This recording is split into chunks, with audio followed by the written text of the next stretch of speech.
ఈ కథ ప్రారంభానికి ముందే అక్షంతలు చేతిలో ఉంచుకొనవలెను. శ్రీ సత్యనారాయణ వ్రతకథ ప్రారంభం. ప్రథమోధ్యాయ.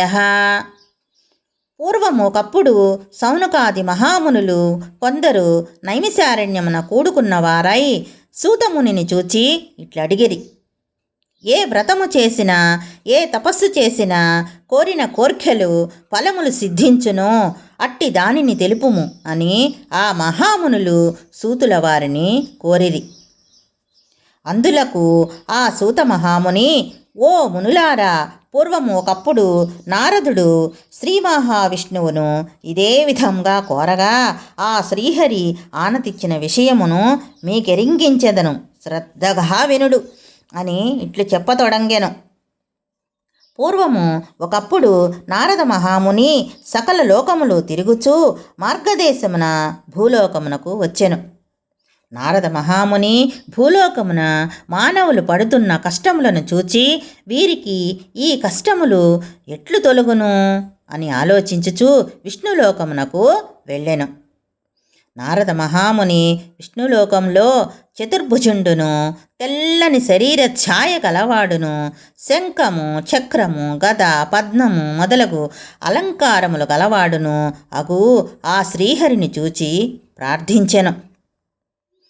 మనస్సుతో ఊహించుటకు కానీ, వాక్కుతో వివరించుటకు చెప్పుటకు కానీ శక్యం కాని అతీతమైన రూపము కలవాడు, ఆది మధ్యాంతరహితుడు, నిర్గుణుడు, సుగుణాత్ముడు, అటువంటి అయిన ఆది పురుషుడైనటువంటి భక్తుల బాధలను తొలగించునట్టి ఆ శ్రీమన్నారాయణునికి భక్తితో నమస్కరించుచున్నాను.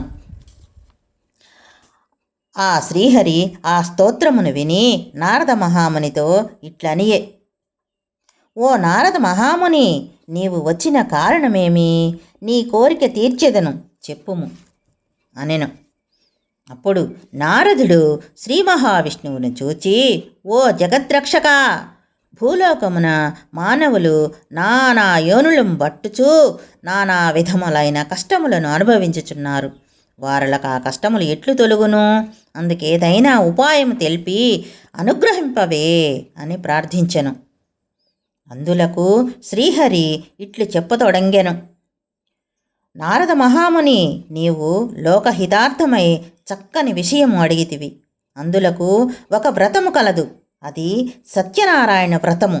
ఆ వ్రతమును అత్యంత భక్తి శ్రద్ధలతో ఆచరించిన వారు ఇహలోకమున సకలైశ్వర్యములు పొందినవారై పరమున మోక్షమును పొందుదురు. అది విని నారదుడు ఇట్లు అడుగుచున్నాడు: ఓ దామోదర, ఆ వ్రతము ఆచరించుట వలన ఏమి ప్రయోజనము? ఏమి ఫలితము కలుగును? ఆ వ్రతము ఎటులో ఆచరింపవలయును? దానిని ఇదివరలో ఎవరు ఆచరించిరి? అది అంతయు సవిస్తరంబుగా ఎరిగింపుము అని కోరెను. అందులకు ఆ శ్రీహరి ఇట్లో చెప్పతొడంగెను: సత్యనారాయణ వ్రతము సకల దుఃఖములను నివారణ చేయును, సకల ఐశ్వర్యములు కలుగజేయును, సంతానము కలుగజేయును, సర్వత్రా జయప్రదముగా నుండును. ఈ వ్రతము వైశాఖ మాసమునందు గాని, మాఘమాసమందు గాని, కార్తీక మాసమున గాని ఒక శుభదినంబున ఆచరింపవలయును. కష్టములు సంభవించినప్పుడు, దరిద్రముతో బాధపడుతున్నప్పుడును ఈ వ్రతము చేయుట ఎంతో మంచిది. ఏదైనా వివాదము కలిగినప్పుడు ఈ వ్రతము ఆచరించినచో అట్టి వివాదము తప్పకుండా తొలగును.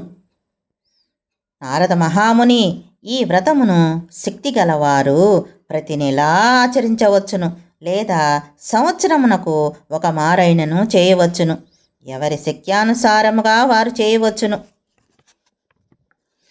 సత్యనారాయణ వ్రతము పౌర్ణమి తిథి యందు గాని, ఏకాదశి నాడు గాని, రవి సంక్రమణ దినమును గాని చేయవలయును. సూర్యోదయమునకు పూర్వమే నిద్రలేచి కాలకృత్యములను నెరవేర్చుకొని స్నాన సంధ్యానుష్ఠానములను యథాప్రకారముగా నిర్వర్తించుకొని శుచి అయి నిశ్చల భక్తితో దేవాదిదేవా శ్రీ సత్యనారాయణ స్వామి నీ అనుగ్రహం పొందుటకై భక్తి శ్రద్ధలతో ఈ వ్రతమును ఆచరించుచున్నాను. అని తన మనస్సున స్వామిని ధ్యానము చేసుకొని నమస్కారము చేయవలెను. ఆ విధంగా సంకల్పం చేసి పగటి సమయమున కానీ మధ్యాహ్నమున కానీ కర్మానుష్ఠానములను నెరవేర్చుకొని సాయంకాలము మరలా స్నానం చేసి ఆ రాత్రి ప్రారంభ కాలమున ఈ వ్రతమును ఆచరింపవలెను. పూజా స్థలమును గోమయంతో అలికి శుద్ధి చేసి వరిపిండి మొదలగు 5 రంగుల చూర్ణములతో ముగ్గులు పెట్టి దానిపై నూతన వస్త్రములను పరచి దానిపై బియ్యము పోసి దానిపై కలశమును ఉంచవలను. కలశమును వెండితో కానీ రాగితో కానీ తుదకు ఇత్తడిది లేదా మట్టితో కానీ చేయవలెను. లోభత్వము చేయరాదు. యథాశక్తి అన్నీయూ ఆచరించవలెను. ఆ కలశము మీద మరలా కొత్త వస్త్రము పరచవలెను. నూతన వస్త్రముల మీద సత్యనారాయణ ప్రతిమను ఉంచవలెను. ఆ ప్రతిమ 1 కర్షము బంగారంతో కానీ అర్ధ కర్షము బంగారంతో కానీ లేదా తుదకు పావు కర్షము బంగారముతోనైనా చేయించి పంచామృతములతో అభిషేకం కావించి మండపముగా ఉంచవలెను. ముందు విఘ్నేశ్వరుని పూజ చేయవలెను. తరువాత లక్ష్మీదేవిని, విష్ణుమూర్తిని, పరమేశ్వరుడిని, పార్వతీదేవిని, సూర్యుడు మొదలగు నవగ్రహాది దేవతలను, ఇంద్రాది అష్టదిక్పాలకులను, అధిదేవత ప్రత్యదేవతలతో సహా పూజింపవలెను. విఘ్నేశ్వరుడు మొదలగు 5 దేవతలను కలశమునకు ఉత్తరమున మంత్రములతో ఉదక సమాప్తిగా ప్రతిష్ఠించి పూజ చేయవలెను. తరువాత అష్టదిక్పాలకులను తూర్పు మొదలగు 8 దిక్కులందు ప్రతిష్ఠించి పూజ చేయవలెను. పిదప సత్యనారాయణ స్వామిని కలశం మీద పూజ చేయవలెను. 4 వర్ణముల వారు బ్రాహ్మణ, వైశ్య, క్షత్రియ, శూద్ర మొదలగు 4 వర్ణముల వారును ఈ వ్రతమును చేయవచ్చును. స్త్రీలను, పురుషులను కూడా ఈ వ్రతమును ఆచరింపవచ్చును. బ్రాహ్మణులు కానివారు పౌరాణికముగానే వ్రతము ఆచరింపవలెను. తుదకు ఏ దినమైనను సాయంకాలము పగటి సమయమందు ఈ వ్రతమును ఆచరింపవలెను. వ్రతమును చేయువారు బ్రాహ్మణులను, బంధువులను పిలుచుకొని వచ్చి చేయవలెను. అరటి పండ్లు, ఆవు నెయ్యి, ఆవు పాలు, గోధుమ నూక, అది లేనిచో బియ్యము, చక్కెర, బెల్లము సమానముగా అనగా సేరుంబావు చొప్పున చేర్చి ప్రసాదము తయారు చేసి స్వామికి నివేదన చేయవలెను. ఆ విధముగా నైవేద్యములు జరిగించి పిమ్మట బ్రాహ్మణులకు యథాశక్తిగా దక్షిణ తాంబూలాదులు ఇచ్చి కథ శ్రద్ధగా విని బంధుమిత్రాదులతో కూడాను బ్రాహ్మణులతో కూడాను కలిపి భోజనం చేయవలెను. సత్యనారాయణ స్వామికి ప్రీతిగా నృత్య గీతాదికములను జరిగించవలెను. ఇది భూలోకమున కలియుగమునందు ఇష్టకామితార్థములను పడయుటకు మిక్కిలి సులభమైన మార్గము. ఇది స్కాందపురాణే రేవాఖండే సత్యనారాయణ వ్రతకథాయాం ప్రథమోऽధ్యాయः. ఓం తత్సత్. శ్రీరమాసహిత సత్యనారాయణ దేవతాభ్యో నమః. గంధపుష్పాక్షతాం సమర్పయామి, ధూపం సమర్పయామి, దీపం సమర్పయామి. నైవేద్యం కొబ్బరికాయ కొట్టాలి, అరటిపండు నైవేద్యం పెట్టాలి, నైవేద్యం సమర్పయామి, హారతి ఇవ్వాలి. శ్రీ సత్యనారాయణ స్వామికి జై. అథ ద్వితీయోऽధ్యాయः. ఓ మునిశ్రేష్ఠులారా, పూర్వము ఈ వ్రతము ఆచరించిన వారు కథ చెప్పుచున్నాను వినుడు. పూర్వము కాశీనగరమున ఒక బ్రాహ్మణుడు ఉండేవాడు. అతడు మిగులు దరిద్రుడు అగుట చేత అన్నవస్త్రములు లేక ఆకలితో బాధపడుతూ ప్రతి ఇల్లును తిరుగుచుండెడివాడు. భగవానుడు బ్రాహ్మణ ప్రియుడు కావున ఆ బ్రాహ్మణుడు ఆ విధంగా దుర్భరమైన కష్టములను అనుభవించుట చూసి తానును ఒక వృద్ధ బ్రాహ్మణ రూపమును ధరించి ఆ భీద బ్రాహ్మణునకు ఎదురుగా పోయి, ఓయి బ్రాహ్మణుడా, నీవు వేద విధుండై ఇట్లా దరిద్రము అనుభవించుచు తిరుగుచుంటివే ఏమి అని అడిగాను.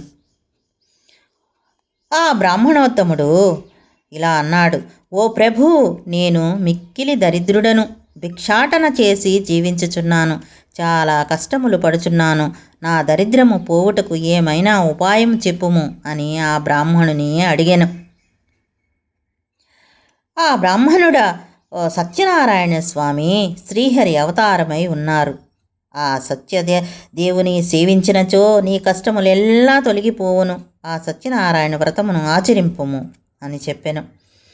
ఆ విధముగా చెప్పి ఆ వృద్ధ బ్రాహ్మణుడు ఆ వ్రతమును ఆచరించి విధానము కూడా చెప్పి అక్కడనే అదృశ్యుడాయెను. అది విని బ్రాహ్మణుడు ఆ వృద్ధ బ్రాహ్మణుడు చెప్పిన సత్యనారాయణ వ్రతమును రేపే చేసేదను అని తన మనసులో సంకల్పించుకొని తను ఆ రాత్రి ఉత్సాహం వలన నిద్ర రాకపోగా ఎట్లో కాలము గడిపి మరునాడు ప్రాతకాలమున లేచి నిత్యకృత్యములు నెరవేర్చుకొని ఆ రోజు తప్పక సత్యనారాయణ వ్రతము చేయుదును అని చెప్పి మనసులో సంకల్పించుకొని భిక్షాటనముకు బయలుదేరిను. ఆ దినమున ఆ బ్రాహ్మణునకు చాలా ద్రవ్యము లభించినది. దానితో అతడు బ్రాహ్మణులను బంధువులను పిలుచుకొని భక్తి శ్రద్ధలతో సత్యనారాయణ వ్రతమును ఆచరించెను. ఆ వ్రతము యొక్క ప్రభావం వలన ఆ బ్రాహ్మణుడు సకల దుఃఖములు తొలగిపోగా సకల సంపదలు పొందినవాడై చాలా సంతోషించెను. అది మొదలు బ్రాహ్మణుడు ప్రతి మాసమును విడువక సత్యనారాయణ వ్రతమును భక్తి శ్రద్ధలతో చేయుచుండెను. ఆ విధముగా ప్రతి మాసము సత్యనారాయణ వ్రతం చేయుచుండట వలన ఆ బ్రాహ్మణుడు మహదైశ్వర్యవంతుడే కాకుండా సకల పాపముల నుండి విముక్తి పొందినవాడై అంత్యమున మోక్షము పొందెను. ఈ వ్రతము ఆచరించిన వారు ఆ బ్రాహ్మణుని వలె సకల దుఃఖముల నుండి విముక్తి పొంది వారు సుఖంగా నుందురు. ఓ మునులారా, ఆ విధంగా శ్రీహరి నారదునకు చెప్పిన ఈ వ్రతమును ఇప్పుడు మీకు తెలిపితిని అని సూతుల వారు చెప్పిరి.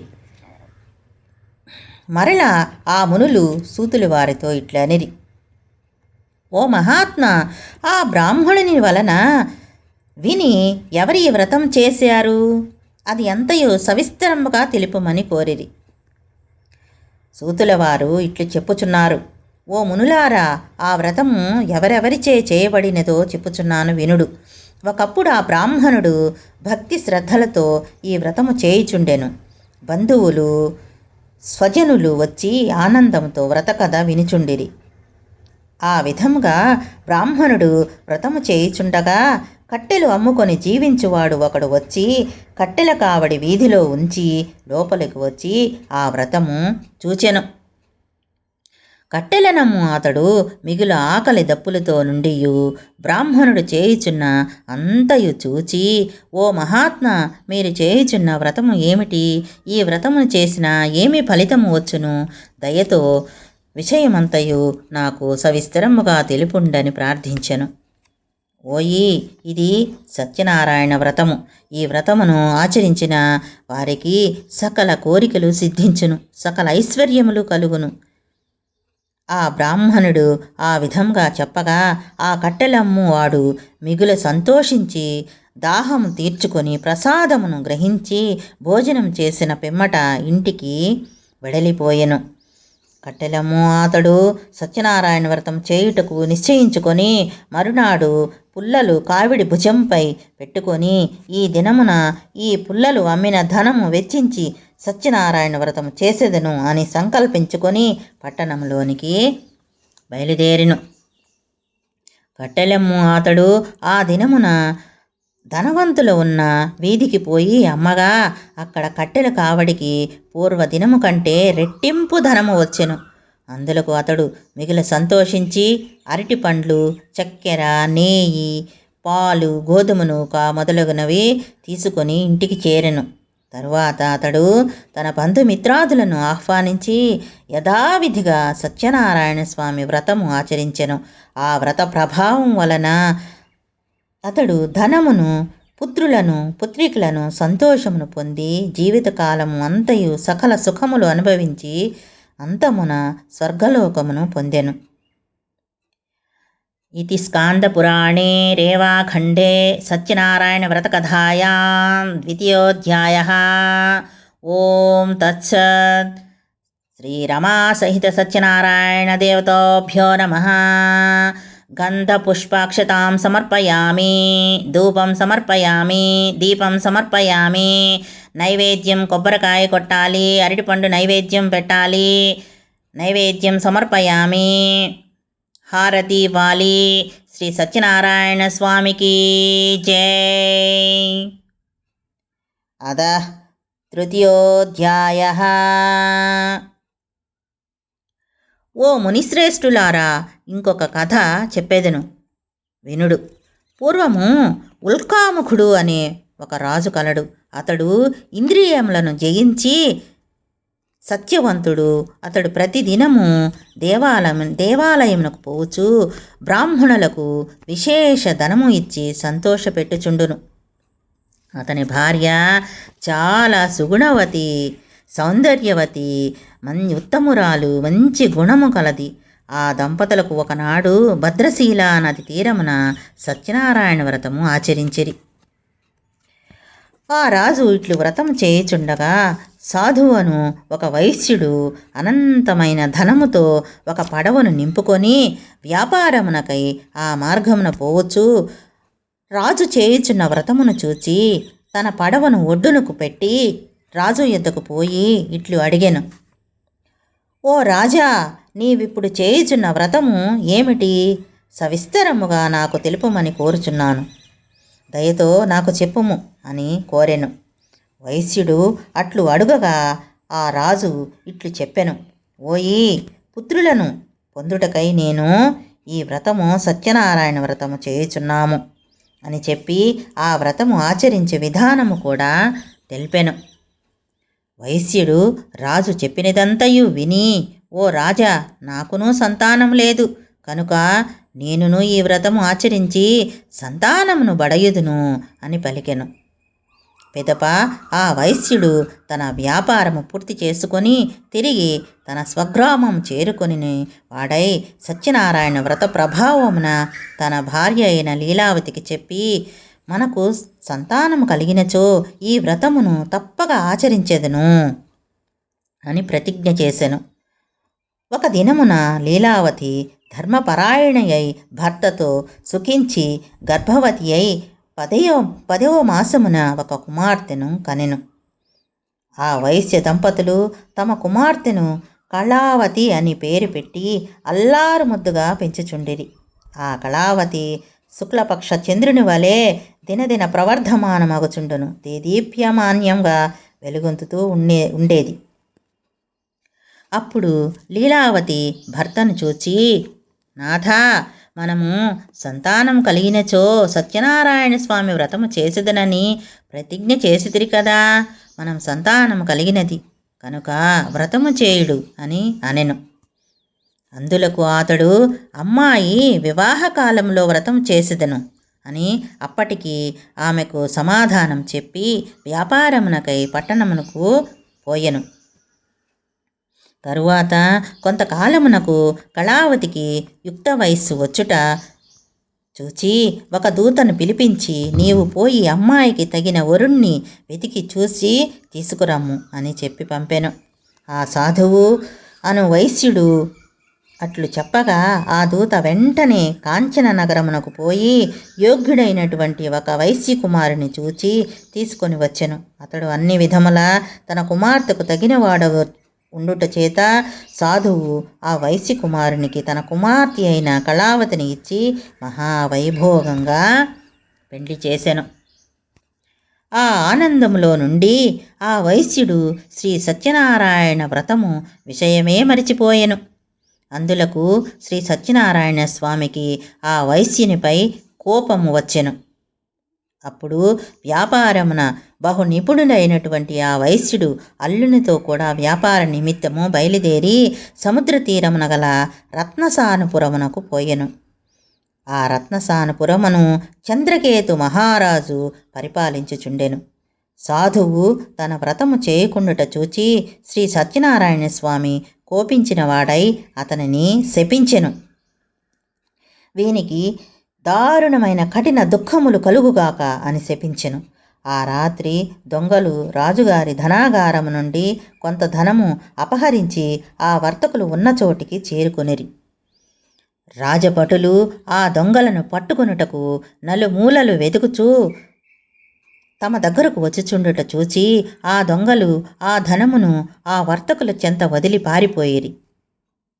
రాజభటులు ధనము అక్కడ ఇండుట చూచి ఆ వైశ్యులే దొంగలు అని నిశ్చయించి వారిని కట్టి రాజుకడకు కొనిపోయిరి. భటులు రాజును చూచి, ప్రభు, ధనముతో కూడా చోరులను పట్టి తీసుకుని వచ్చితిమి, విచారించి తగిన శిక్ష విధింపుడు అని విన్నవించిరి. రాజు ఏమియూ విచారింపకనే వీరిని తీసుకొని పోయి కారాగృహమునందు ఉంచుము అని ఆజ్ఞాపించెను. భటులు వైశ్యులను తీసుకుని పోయి కారాగృహమున బంధించిరి. ఎంత ప్రార్థించినను వారి మాట వినువారెవ్వరునూ లేకపోయిరి. ఇంకను ఆ చంద్రకేతు మహారాజు ఆ వైశ్యుల పడవ యందున్నటువంటి ధనమంతయు తన అధీనము గావించుకొనెను. మరియు సత్యనారాయణ స్వామి శాపము వలన ఆ వైశ్యుని యొక్క భార్యయు కుమార్తెయు అనేక కష్టములు పాలైరి. వారి గృహము అందున్నటువంటి ధనమంతయు చోరులు అపహరించుకొని పోయిరి. మరియు లీలావతికి రోగము వచ్చెను. మనోవిచారములు అధికమయ్యెను. తినుటకు తిండి అయినా లేక ఇంటింటికి తిరిగి భిక్షమెత్తుకొని బ్రతుకుచుండిరి. కళావతియు అన్నము లేక తిరుగుచుండెను. ఆమె ఒక దినమున ఆకలిగా ఉండి ఒక బ్రాహ్మణుని ఇల్లు చేరుకొనెను. ఆ దినము ఆ బ్రాహ్మణుని ఇంట సత్యనారాయణ వ్రతము జరుగుచుండుట చూచి కళావతి ఆ వ్రతము పూర్తియగునంత వరకు అక్కడనే ఉండి ఆ వ్రతమును చూచి కథ విని స్వామిని ప్రార్థించెను. కళావతి ప్రసాదమును కూడా స్వీకరించి ఆ రాత్రికి ఇల్లు ఆలస్యముగా చేరుకొనెను. తల్లి కళావతిని చూచి ఇట్లనెను, ఓ అమ్మాయి, ఇంత రాత్రి వరకు ఎక్కడ నుంటివి అని అడిగాను. అందులకు కళావతి, అమ్మా, ఒక బ్రాహ్మణుని గృహమున సత్యనారాయణ వ్రతము జరుగుచుండగా ఆ వ్రతము పూర్తియగు వరకు అక్కడనే ఉండి విని ప్రసాదము తీసుకుని వచ్చి తిని అని చెప్పాను. అది విని లీలావతి సంతోషించి తామును ఆ వ్రతము చేయవలెనని తన మనసులో సంకల్పించెను. ఆ వైశ్యుని భార్య అయిన లీలావతి బంధువులతోడను మిత్రులతోడను కూడియున్నదై దైవభక్తితో సత్యనారాయణ వ్రతము చేసి, ఓ స్వామి, మా అపరాధమును క్షమించి నా భర్తయు అల్లుడను సుఖముగా ఇల్లు చేరినట్లుగా అనుగ్రహింపుము అని ప్రార్థించెను. లీలావతి సత్యనారాయణ వ్రతం చేయుట వలన స్వామి సంతుష్టుడై ఆ రాత్రి యందు చంద్రకేతు మహారాజునకు స్వప్నపున సాక్షాత్కరించి కారాగారమున అన్యాయముగా బంధింపబడి ఉన్న ఆ వైశ్యులను ఇరువురును ప్రాతకాలమునందే విడిచిపెట్టుము, వారి ధనమంతయు వారికి ఇచ్చివేయము, లేనిచో నీవు సర్వనాశనమయ్యదువు అని చెప్పి అదృశ్యుడాయెను.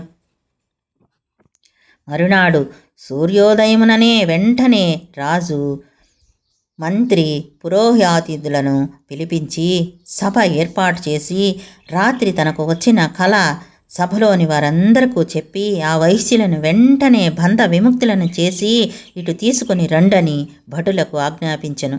భటులు వెంటనే పోయి వారిని చెర నుండి బయటకు తీసి రాజు కడకు తీసుకుని వచ్చిరి. ఆ వైశ్యులు రాజునకు నమస్కరించి, రాజు ఇంకనూ తమకెట్టి శిక్ష విధించునో అని భయభ్రాంతులై ఉండిరి. అప్పుడు రాజు వైశ్యుని చూచి, ఓయి, దైవ ప్రాతిక్యూలం వలన నీకు ఇట్టి దుఃఖములు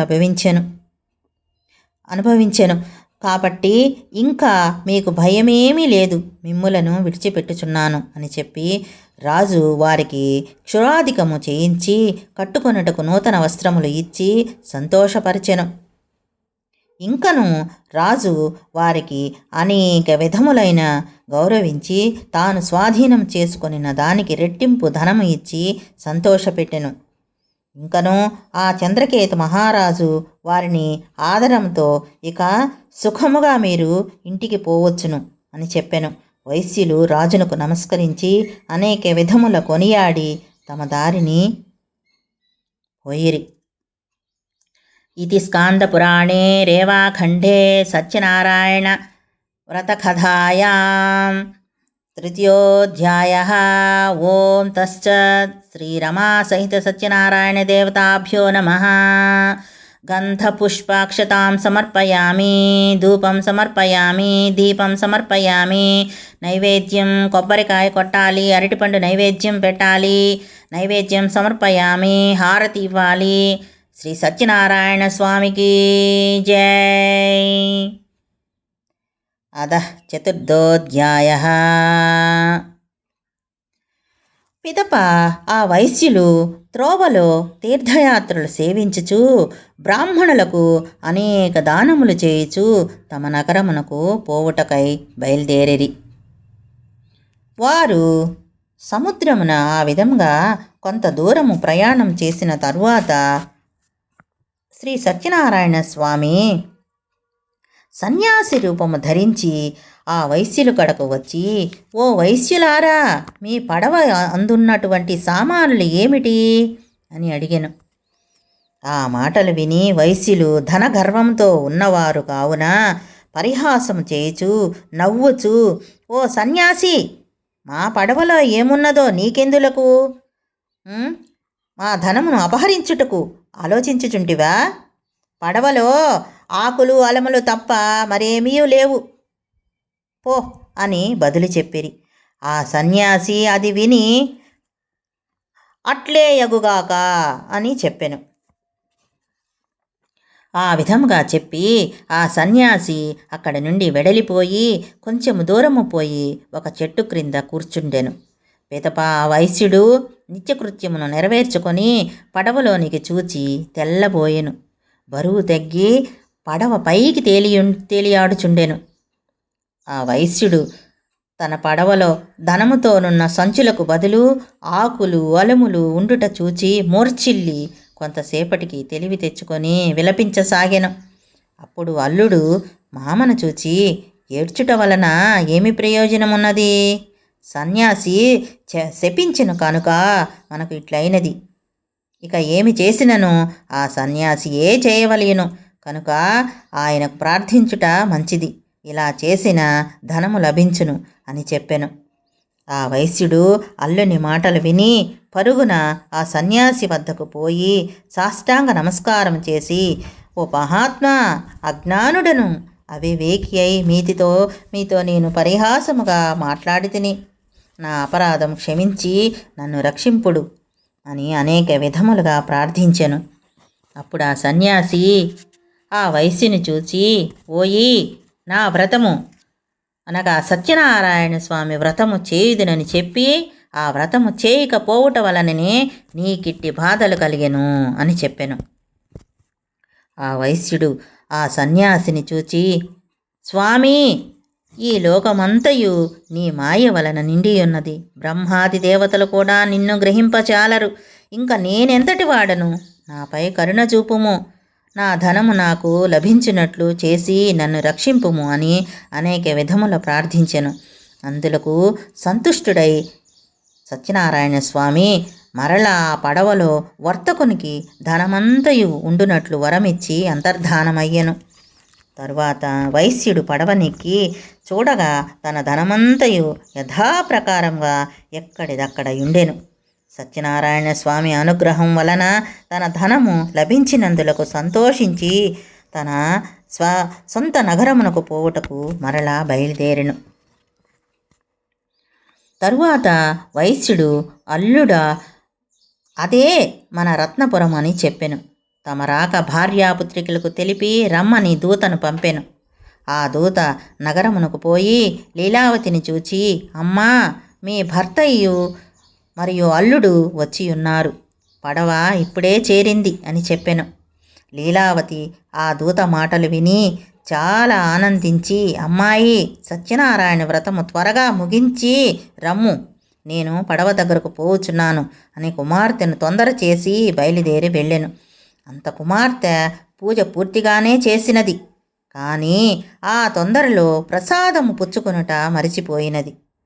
అందువలన సత్యనారాయణ స్వామికి కోపం వచ్చి ధనము అల్లునితో సహా రేవులో ఉన్న పడవను ముంచివేశెను. తీరము అందున్న వారందరూ అది చూసి ఆశ్చర్యపోయిరి. వైశ్యుని భార్యయు కుమార్తెయు మిగిలి దుఃఖించుచుండిరి.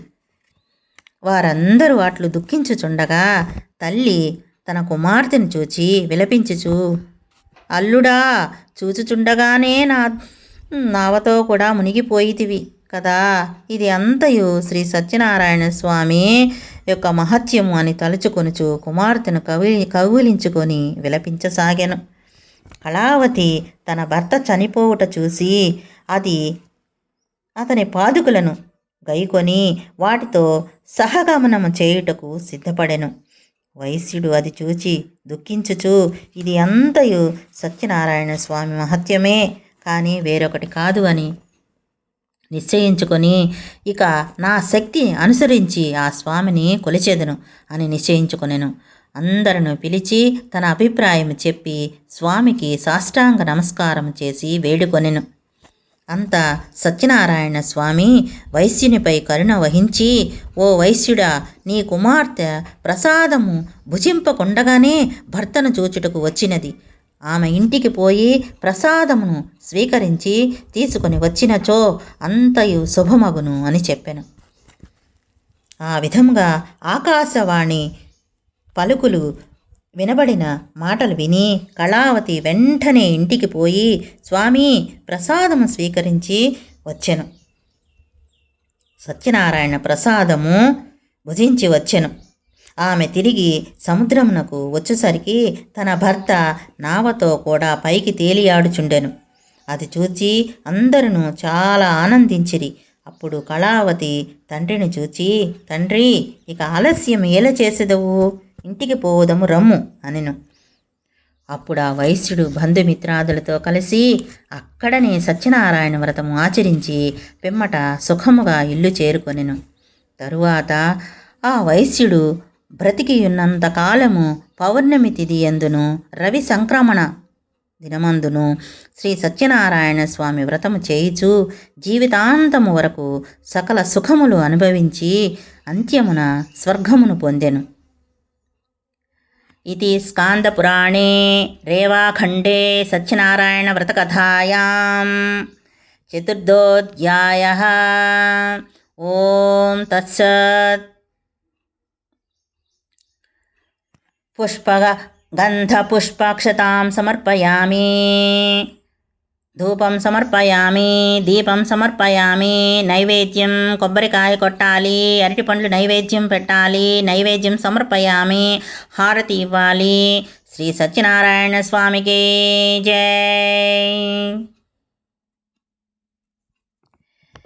అద పంచమోధ్యాయః. సూత మహాముని మరలా ఇట్లు చెప్పుతొడంగెను. ఓ మునీంద్రులారా, మరి ఒక కథ చెప్పేదను వినుడు. పూర్వము తుంగధ్వజుడు అను రాజు ప్రజలను కన్న తండ్రి వలె పరిపాలించుచు రాజ్యపాలన చేయుచుండెను. ఆ తుంగధ్వజుడు ఒకనాడు అరణ్యమునకు పోయి అనేక జంతువులను సంహరించి తిరిగి ఇంటికి వచ్చుచు మార్గములో ఒక మారేడు చెట్టు క్రింద గొల్లలు బంధువులతో కూడుకున్నవారై వ్రతము చేయుచుండుట చూచి మనోగర్వంచే అక్కడ ఉన్న స్వామికి నమస్కారమైనను చేయకపోయెను. తర్వాత గొల్లలు ప్రసాదం తెచ్చి రాజు ముందర ఉంచి మరలా పూజాస్థలమునకు పోయి అందరును భక్తితో ప్రసాదమును భుజించిరి. ఆ రాజు ఆ ప్రసాదమును భుజింపకనే తన నగరమునకు వెడలిపోయెను. అందులకు సత్యనారాయణ స్వామికి రాజుపై ఆగ్రహం వచ్చెను. అందుచేత ఆ రాజు యొక్క 9 కుమారులు చనిపోయిరి. సకల సంపదలు హరించుకుపోయిను. క్రమంగా దరిద్రము అనుభవించెను. తరువాత అనేక కష్టములు సంప్రాప్తమయ్యెను. ఇది అంతయు చూచి రాజు తనలో తానిట్లు తలపోసెను. ఆహా, గొల్లలు ఇచ్చినారని నేను నీచముగా భావించి సత్యనారాయణ స్వామి ప్రసాదమును భక్షింపక తిరస్కరించి తిని. అందుచే సత్యనారాయణుడు నాపై ఆగ్రహం కలుగుట వలన నాకిట్టి స్థితి కలిగినది అని ఆలోచించుకొని వెంటనే గొల్లలు చెంతకపోయి భక్తి శ్రద్ధలతో శ్రీ సత్యనారాయణ స్వామి వ్రతమును ఆచరింపెను. ఆచరించి పిదపు ఆ రాజు మరలా ధనవంతుడై సకల కష్టముల నుండి విముక్తి పొందినవాడై పుత్రవంతుడై బ్రతికియున్నంత కాలము సుఖముగా ఉండి అంత్యమున స్వర్గలోకమునకు పోయినవాడాయను. మహాప్రభావం అయిన ఆ వ్రతమును భక్తి శ్రద్ధలతో ఎవరు ఆచరించుతురో, ఎవరు ఈ కథను భక్తితో విందురో వారు ధనవంతుడగును, బంధనము పొందినవాడు విముక్తిని పొందును, భయగ్రస్తునకు భయము తొలగును, సకల అభీష్టములను పొందినవారై అంత్యమున స్వర్గలోక ప్రాప్తి పొందుదురు. కావున సత్యనారాయణ వ్రతం ఆచరించిన మానవుడు సర్వ విధములుగా దుఃఖముల నుండి విడవబడును. కనుక సత్యనారాయణ వ్రతము చేయవలసిన ఆవశ్యమును, వ్రత విధానమును, ఆ వ్రతము యొక్క మహత్యమును, అందువలన లభించు ఫలితములను వివరించితిని. కలియుగమున సత్యనారాయణ వ్రతము ప్రత్యక్ష ఫలప్రదమైనది. కలియుగమున సత్యనారాయణ స్వామిని కొందరు సత్యేశ్వరుడని, కొందరు సత్యనారాయణుడు అని, కొందరు సత్యదేవుడని పిలుచుకొందురు. సనాతనుడైన హరి కలియుగమున అనేక అవతారములు రూపములు పొంది భక్తులను కాపాడుచు వారి వారి కోరికలు తీర్చుచుండెను. వ్రతము చేయుటకు శక్తి లేకున్నచో ఎవరైనా ఈ వ్రతమును చేయుచుండగా చూచినను, భక్తి శ్రద్ధలతో కథను వినినను సత్యదేవుని యొక్క సత్యనారాయణ స్వామి అనుగ్రహం వలన సకల కష్టములు తొలగిపోవును, సకల సంపదలు కలుగును. ఇది శ్రీ స్కాందపురాణే రేవాఖండే పంచమోऽధ్యాయः సమాప్తः. ఓం తత్సత్. శ్రీ సత్యనారాయణ స్వామి శ్రీ రమా సహిత సత్యనారాయణ దేవతాభ్యో నమః. గంధపుష్పాక్షతాం సమర్పయామి, ధూపం సమర్పయామి, దీపం సమర్పయామి. నైవేద్యం కొబ్బరికాయ కొట్టాలి, అరటిపండ్లు నైవేద్యం పెట్టాలి. మహా నైవేద్యం ప్రసాదం, సత్యనారాయణ స్వామి ప్రసాదం నైవేద్యం పెట్టాలి. ప్రదక్షిణ నమస్కారాలు చేసుకొని అక్షంతలు వేయాలి, తీర్థ ప్రసాదాలు స్వీకరించాలి. శ్రీ సత్యనారాయణ స్వామికి జై.